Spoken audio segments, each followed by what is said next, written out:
যেমন করেছিলাম Dakshineswar sky walk, সেদিনই আমি মনে মনে প্রতিজ্ঞা করেছিলাম এরপর আমার কালীঘাটেও করতে হবে। দক্ষিণেশ্বরের ওদিকে কিছুটা জায়গা থাকলেও কালীঘাট এলাকাটা ভীষণ কনজেস্টেড এবং এখানে জনসংখ্যা এত বেশি চারিদিকে যে এখানে রাস্তা খুঁজে বের করে একটা স্কাই ওয়াক তৈরি করাটা বিরাট একটা পরিকল্পনার ব্যাপার।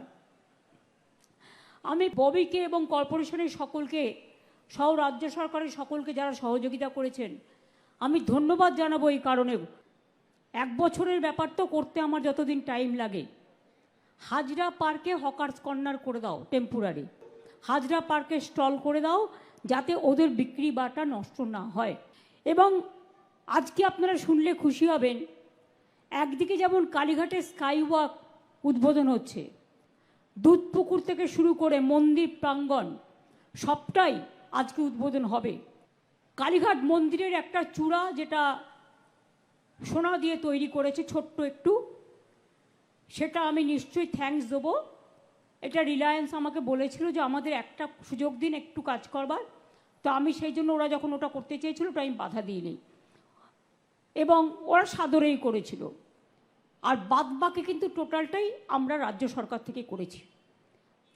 এই স্কাই ওয়াকের প্রধান বৈশিষ্ট্য হচ্ছে 435 মিটার দৈর্ঘ্য এই স্কাই ওয়াক, প্রস্থ হচ্ছে 10.5 মিটার, এসক্যালেটর করা হয়েছে 2টো, লিফট করা হয়েছে 3টে, সিঁড়ি 3টে, মূল প্রবেশ ও প্রস্থানের পথ এসপি মুখার্জি রোড থেকে, শ্যামাপ্রসাদ মুখার্জি রোড থেকে, হাজরা রোড থেকে এবং কালীঘাট রোড থেকে, মন্দির কমপ্লেক্স থেকে 3টে জায়গা দিয়ে ঢুকতে পারবেন।